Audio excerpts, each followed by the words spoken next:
नमस्कार दोस्तों, आपका स्वागत है आपके अपने चैनल जिया स्टोरी टेलर में। तो दोस्तों, यदि आपको भूतिया कहानियाँ सुनना अच्छा लगता है तो आप बिल्कुल सही जगह पर आए हो। हमारे चैनल पर आपको भूतों और राक्षसों से लेकर भूतिया घर और श्रापित वस्तुओं आपकी पसंद के अनुसार हर तरह की कहानियाँ हैं। हमारे चैनल पर आपको डरावनी कहानियों का अनूठा संग्रह मिलेगा। हमारी कहानियाँ न केवल आपकी रूह को हिला देंगी बल्कि इस कदर डरा देंगी कि आप अकेले सो नहीं पाएंगे। हमारे चैनल पर रोज एक डरावनी कहानी जोड़ी जाती है जो आपको नए डरावने अनुभवों से रूबरू करवाएगी। तो अगर आप डरावनी कहानियों के शौकीन हैं तो चैनल को सब्सक्राइब कर लीजिए। तो चलो चलते हैं कहानियों की दुनिया में।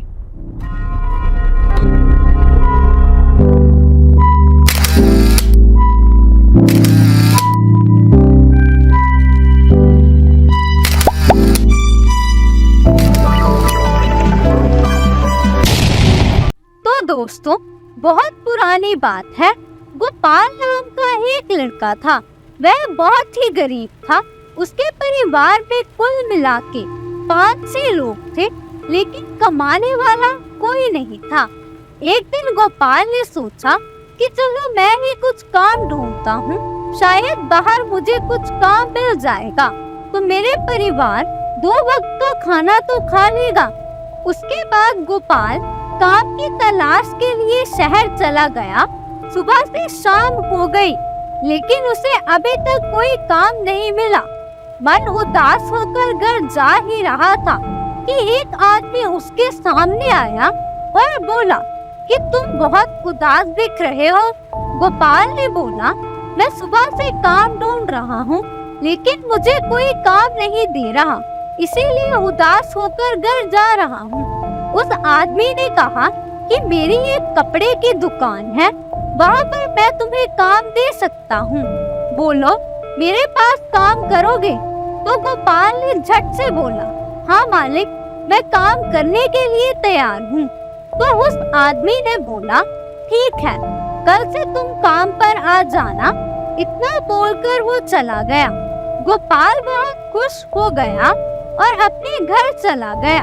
घर जाने के बाद अपने परिवार वालों से बताया कि मुझे काम मिल गया, तो घर वाले भी बहुत खुश हो गए।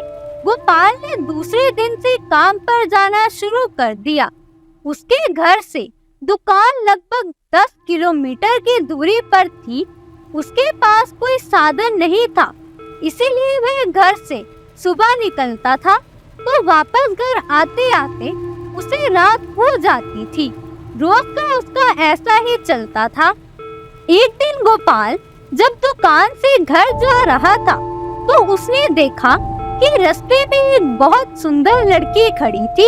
उसके बहुत लंबे लंबे बाल थे, आंखें भी बहुत बड़ी बड़ी थी और कपड़े भी बहुत सुंदर पहनी थी। जब गोपाल उसके सामने आया तो वह गोपाल को बार बार घूरने लगी। गोपाल ने एक बार उस लड़की को देखा और अनदेखा करके अपने घर की ओर चल दिया।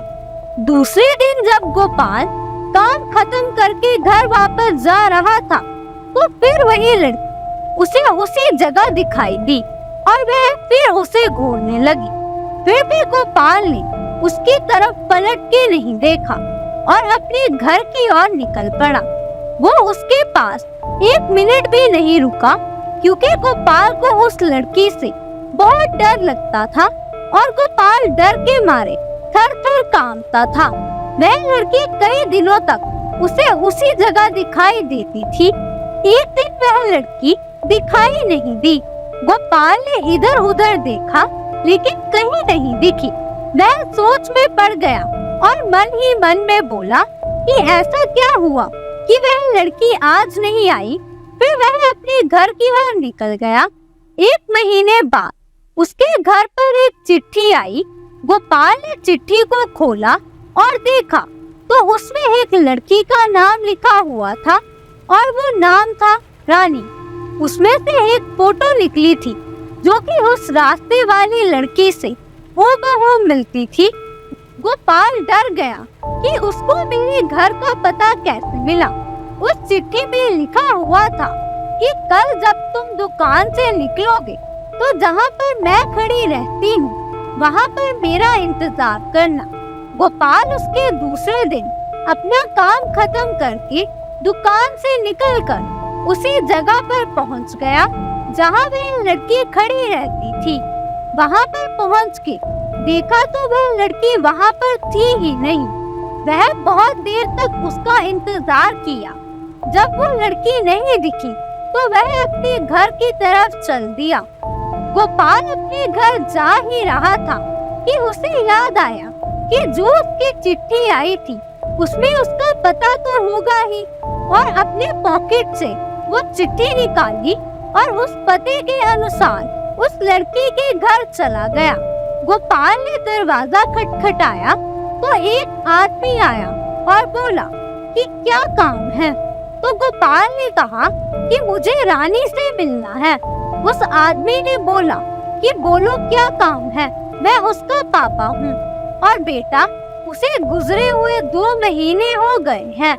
गोपाल जब इतना सुना तो उसके हाथ पैर कांपने लगे और वह सोच में पड़ गया कि वह लड़की तो मुझे रास्ते में मिली थी और उसकी चिट्ठी भी आई थी। तभी रानी के पापा ने उसे दिखाया कि देखो बेटा, उसकी तस्वीर पर माला पड़ी हुई है। इतना देखते ही गोपाल बहुत डर गया और भागकर अपने घर पहुंच गया। फिर उसने उस चिट्ठी को जला दिया। उसके बाद गोपाल बीमार रहने लगा।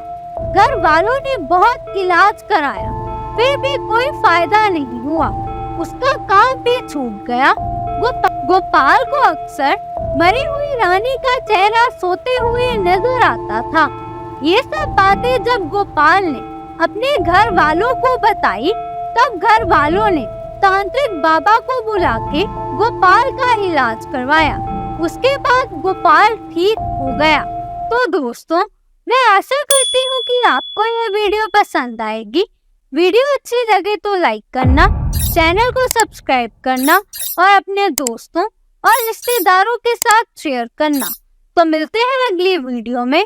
तब तक के लिए नमस्कार, आदाब, सत श्री अकाल, गुड बाय, जय जवान जय किसान।